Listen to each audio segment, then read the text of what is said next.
হায় রে, খুবই দুঃখের খবর।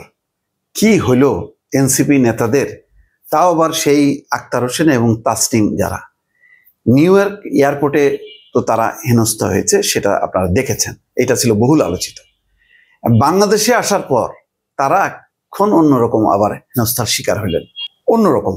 আবার মনে করেন না যে হেনস্থার শিকার হয়েছে, তো সেটাও আবার কম না। দেখেন শিরোনামটা শুনেন, তাইলে বুঝতে পারবেন ঘটনাটা কি।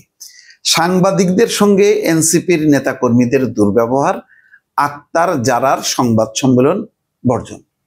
এখন ওরা বেচারা সংবাদ সম্মেলন করবে, আমেরিকাতে তাদের কি অর্জন হলো, কি বিসর্জন হলো, সবকিছু বলবে। কিন্তু তার আগেই ঘটনা ঘটছে, সাংবাদিকরা সব দলে দলে গেছে। এখন টিম তো একসাথে আসতেছে, মির্জা ফখরুল, হুমায়ুন কবির এরা সহ। যখন আসতেছে তখন হয়তো ওই জায়গায় এখনো পৌঁছায় নাই জায়গা মতন। এখন হুমায়ুন কবির বিএনপি নেতা, পররাষ্ট্র বিষয়ক উপদেষ্টা তারেক রহমানের সে বক্তব্য রাখতেছে। ওই সময় এনসিপির কিছু নেতাকর্মী ইনকলাব জিন্দাবাদ, ইনকলাব জিন্দাবাদ করে এমন উচ্চস্বরে যে হুমায়ুন কবিরের সংবাদ সম্মেলনের বক্তব্য তারা ঠিক মতন দিতে পারছিল না। ওই সময় কয়েকজন সাংবাদিক যে বলছে, ভাই একটু থামেন, আমরা এইটা নিয়ে নিই। কিন্তু ওইটা উপেক্ষা করি তারা স্লোগান দিছে এবং এটা নিয়ে কথা কাটাকাটি হয়েছে এবং দুর্ব্যবহার করছে কয়েকজন এসে। তখন সাংবাদিকরা বলছে যে ওকে, তোমরা আমাদের সাথে দুর্ব্যবহার করছো, আমরা বর্জন করলাম এই আক্তার হোসেন এবং জারার।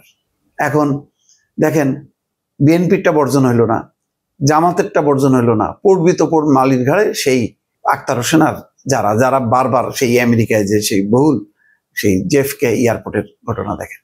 এখানে কি হইলো, সাংবাদিকরা সব বারবার পরে একাংশ যে রিকোয়েস্ট করছে যে ভাই ওরা ভুল করছে, আমাদের এই জন্য সবার কে দোষারোপ করেন না, আপনারা এই করেন। কিন্তু সাংবাদিকরা না, তোমরা আমাদের কথা শোনো না এবং দুর্ব্যবহার করছো, আমরা চলে আসবো। এই হচ্ছে অবস্থা এবং দুর্ভাগ্যজনক যে এরকম একটা ঘটনা ঘটছে। তো এটা আক্তার হোসেন এবং তাসনিম যারা সেখানে উপস্থিত হওয়ার আগেই তারা এই ঘটনা ঘটায় ফেলছে। এখানে একটা জিনিস দেখা দরকার যে এনসিপির নেতা কর্মীরাদের এখনো বোধহয় সম্ভবত রাজনীতিটা তাদের একটু শিখতে বাকি আছে। কারণ রাজনীতি, তারা যদি রাজনীতির মতন আচরণ না করে তাহলে কিন্তু বারবার পাটে পড়বে। এখন সেই টইটম্বুর অবস্থায় নেই তাদের, এখন হলো তারা কি বলে পা মাটিতে পড়ছে।